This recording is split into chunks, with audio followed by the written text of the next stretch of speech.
Hey folks, welcome to another audio review here on Passion for Sound. Today, looking at this beastie here. This is the solo speaker from Studio 19. I raved about this when I first heard it at the Melbourne International Hi-Fi Show, so I was really excited when Studio 19 sent me a unit to try and to play out. Now this is a technically pre-production, so I just want to preface some of my comments by saying that, and a big thanks to the Studio 19 team for sending this over.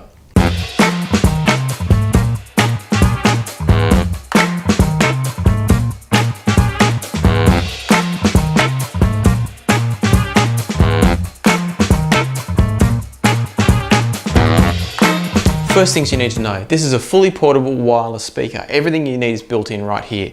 It's got bass, it's got mids and treble up here, incredible amounts of sound and a really long battery life because they've put a nice big battery in this. Personally, I've found the battery life hard to measure, but I believe it's probably because this is a pre-production unit. So I'm not going to comment in detail on the battery life.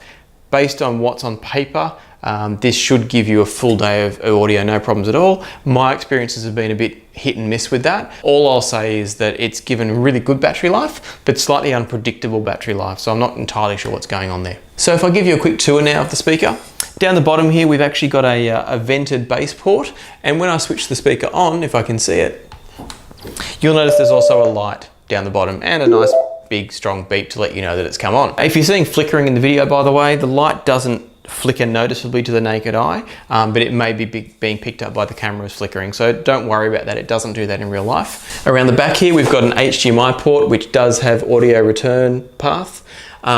It's got a USB-C input for charging, it's got an auxiliary 3.5mm jack, it's got an auxiliary 3.5mm out, which I'm not entirely sure when you'd use that, but it's there, and you've got a reset button. Coming back to the HDMI socket for a second, what this means is that you can actually connect this to your TV as a soundbar.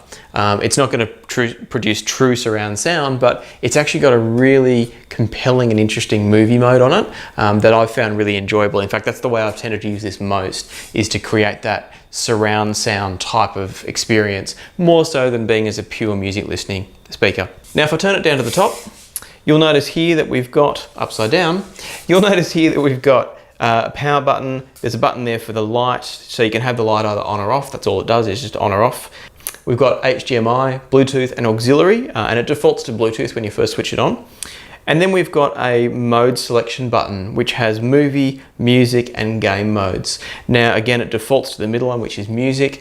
I'll get to this in a second. I don't tend to like any of them except movie, but we'll come back around to that. The other thing we've got here is a volume control and 3 EQ type sliders. So you've got your treble, mid and bass, as well as your volume.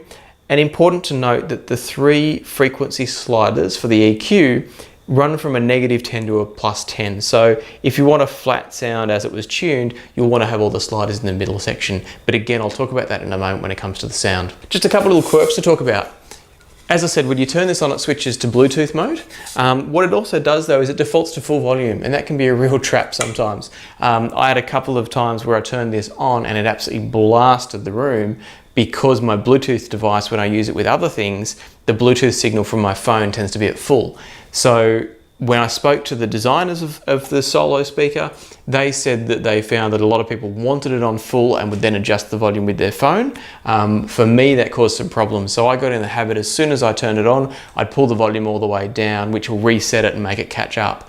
Normally though, no matter where the volume slider is, it defaults to full volume. I don't know if that's going to stay in the production model, but it's certainly how it is in the pre-production model. Another trap with that is if you change modes or you change input, it defaults back to 100% volume again. So it's a little bit fiddly. Every time I change something, I've got to quickly flick the slider around to bring it back down to a lower volume so I don't start to shake the neighbors' houses basically. So it's a little quirk, it's slightly annoying, but it's not a deal breaker by any sense. And as I said, the production model could be a little bit different. So what really matters with a speaker like this is, how does it sound? Is it enjoyable? I must admit, when I heard it in the hotel room at the Hi-Fi show, they were playing sort of atmospheric movie style music through it, and it sounded incredible. I was really impressed. When I got it home and started running rock, pop, blues, jazz, etc. through it, I found I didn't enjoy the sound as much. It's got a bit of a shrill edge to the treble. It's like they've tried to over-enhance the clarity, and it really wasn't enjoyable. Thankfully, once I played around with the settings a little bit, I found that the movie mode actually changes a couple of things about it. So going from music to movie, the sound becomes more three-dimensional. So they've created a pseudo surround sound.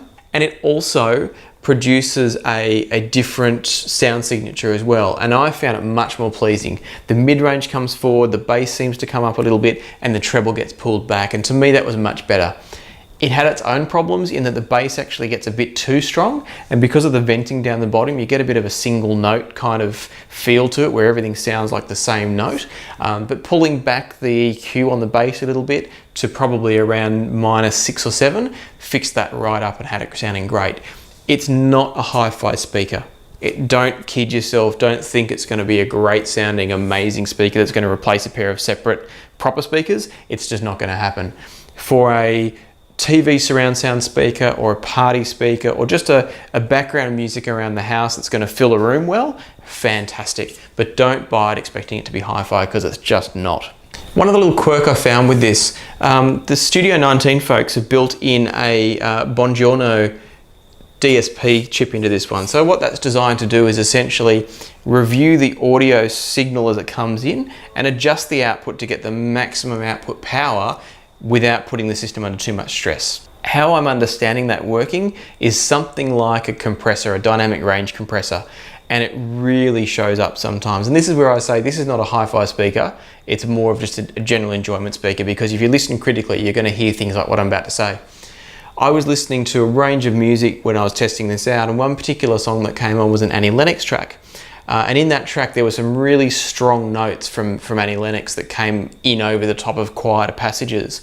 And you could actually hear the chip working. You could hear it pull back the vocal really sharply, and it creates an unnatural sense, like someone's walked over and pulled the volume control down and then slowly pushed it back up again. So there's little things like that that prevented me from really loving this speaker. So there's a couple of little quirks. There's a few things I don't particularly like about it, but it's also got a few things going for it. At around about $500, which is what the Studio 19 team said this was going to retail for, this is a whole different ball game when you think about the portable Bluetooth speakers that you buy in that kind of price range. So that sort of $200, $300, $400, $500 range, that suddenly puts it in a different light. It's not meant to be necessarily a true hi-fi speaker. If you think about it as a Bluetooth portable speaker, this thing's amazing. Yes, sure, it's got some quibbles with the fact that different sound styles don't sound that good, and you tend to always come back to the same one. If you're anything like me, you'll be on movie all the time. But I would take this any day over some of the portable things that I've seen at local retail stores. The output sound quality, but also more importantly, the sheer volume it can produce is just astounding. And the fact that you can use it as a portable soundbar, I've used it in our bedroom system where I've just plugged our TV into it, and it really does bring the sound to life. So it does that fantastically well.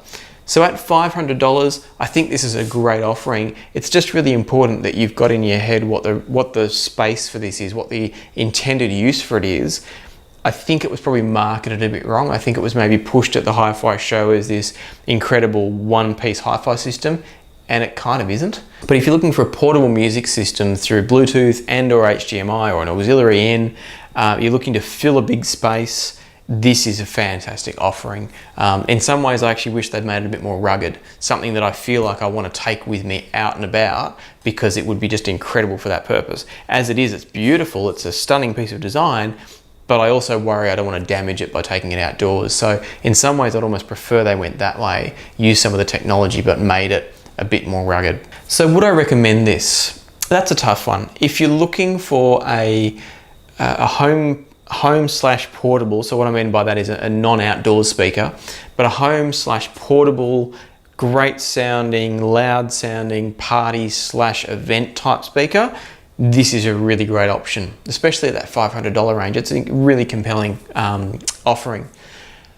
If you're looking for hi-fi, don't bother. Look somewhere else, honestly. I hate to say that because the guys at Studio 19 have put so much effort and passion into this, and it was produced and presented in such a way that I was expecting a really hi-fi type speaker, but it's really not. It just doesn't stack up there. So look at it for what it is.